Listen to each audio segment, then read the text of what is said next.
Hello everyone, welcome back to the channel. So today's topic is romanticism. तो हम लोग कर रहे हैं जो लिटरेरी मूवमेंट्स हैं उसी में जो हमारी नेक्स्ट मूवमेंट है लिटरेरी मूवमेंट जो आ रही है हमारी अब रोमांटिसिज्म।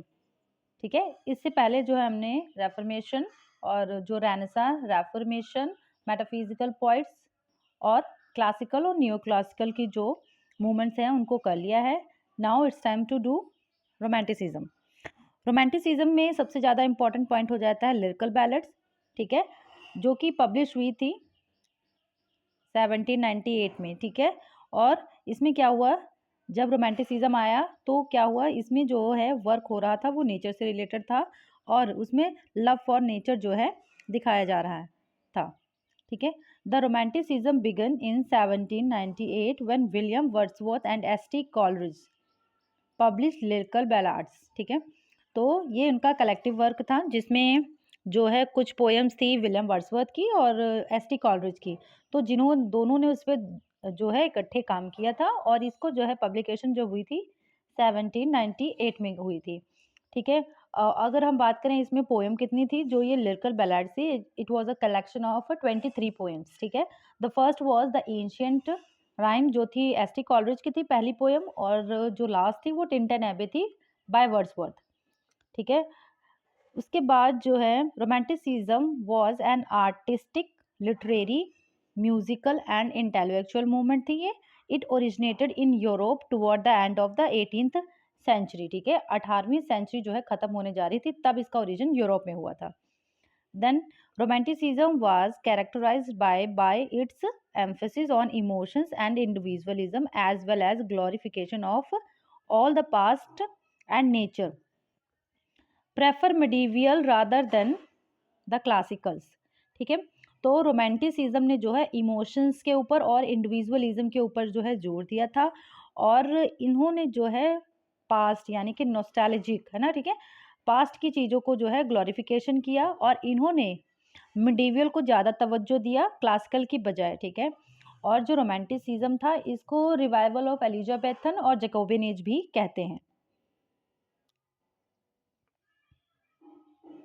अब ये जो मूवमेंट थी इसका ओरिजिन क्यों हुआ था, देखिए, it was a reaction against enlightenment and 18th century rationalism and physical materialism in general. ठीक है, ये जो थी इसका ओरिजिन ये इसलिए हुआ था क्योंकि ये जो मूवमेंट पहले चल रही थी इनलाइटनमेंट एज ऑफ सेंसिबिलिटी है ना, तो उसके अगेंस्ट में उसके रिएक्शन में ये मूवमेंट आई। ठीक है, उसके बाद जो है वर्ड्सवर्थ का जो प्रीफेस लिखा उन्होंने to the second edition 1800 of lyrical ballads का जो सेकंड एडिशन लिखा उसमें उन्होंने क्या लिखा है, दैट पोइट्री एज डेफिनेशन दी है, the spontaneous overflow of powerful feeling become the manifestos of the English romantic movement in poetry.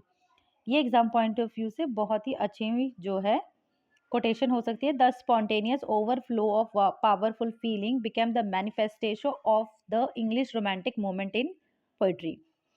उसके बाद जो है विलियम ब्लेक जो थे उनको जो है as a third principal point of the movement का माना जाता है, और जो है कि उन्हीं के टाइम से ही, विलियम ब्लेक पहले से थे ना, इन्हीं के टाइम से जो है रोमांटिसिज्म का जो छाप है या फिर इसकी जो झलक है इन्हीं की वर्क से जो है दिखने लगी थी।